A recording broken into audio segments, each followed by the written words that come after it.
ডাব কোথা থেকে পেলি? কেন গুড়িয়ে পেয়েছি। গুড়িয়ে পেয়েছিস?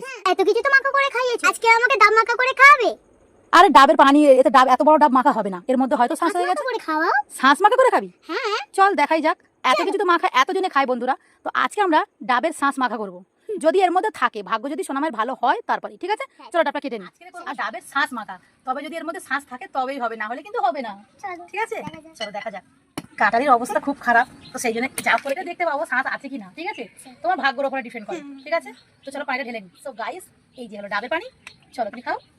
মিষ্টি কি বলো? ও মামা, পানিটা খুব মিষ্টি। পানিটা খুব মিষ্টি? খাও খাও খাও, তুমি খাও। তুমি একটু খাও। না, পানি তো মিষ্টি নেই, তার মানে এর ভেতরে গন্ডগোল আছে বন্ধুরা। চলো দেখাই যাক। ঠিক আছে, বিসমিল্লাহ। খুলবো না খুলবো না খুলবো না শোনো মা, তাহলে কি খুলি? হ্যাঁ খুলো। যদি না থাকে কিন্তু আর শ্বাস মাখা খেতে পারবে না। ঠিক আছে, চলো খুলি বন্ধুরা, চলো তোমরাও দেখো। না এ মা, কিছু নেই, ব্যাট লাগ দেখেছো? দুটো সময় কত আশা করলো শ্বাস খাবো, দেখো কিছু নেই, এইটুকুনি মাত্র হয়েছে, এইটুকুনি। দেখেছো? সো গাইস, দুটো সময় খাক, আর কি করবো।